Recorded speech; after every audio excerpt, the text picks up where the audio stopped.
किसने स्वामित्वात्मक व्यक्तिवाद शब्द गढ़ा था? तो किसने गढ़ा था ये?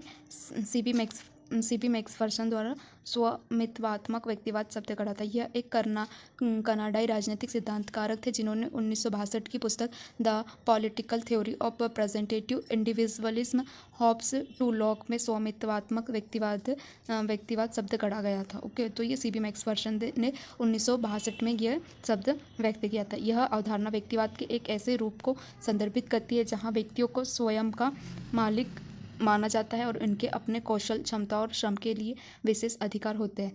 वहीं पे मैक्सफर्सन ने तर्क दिया कि व्यक्तिवाद का यह रूप उदार लोकतांत्रिक सिद्धांत और पूंजीवादी समाजों को रेखान्वित करता है, निजी संपत्ति और बाजार संबंधों की भूमिका पर जोर देता है। ओके, तो सीबी मैक्सफर्सन द्वारा यह हमें स्वामित्वात्मक व्यक्तिवाद शब्द दिखाई देते हैं।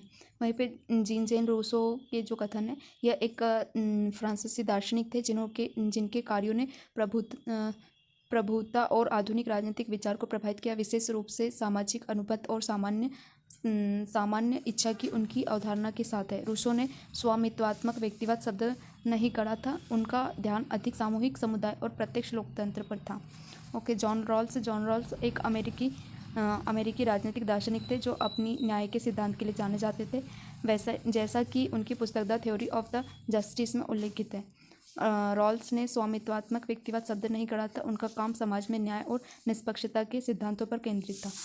एडमंड बर्क एक आयरिश राजनेता और दार्शनिक थे जो अमेरिकी क्रांति के समर्थक और फ्रांसीसी क्रांति के विरोध के लिए जाने जाते थे। बर्क ने स्वामित्वात्मक व्यक्तिवाद शब्द नहीं दिया था। तो यहाँ पे हमें स्वामित्वात्मक व्यक्तिवाद शब्द हमें सीबी मैक्सफर्सन द्वारा दिखाई देता है।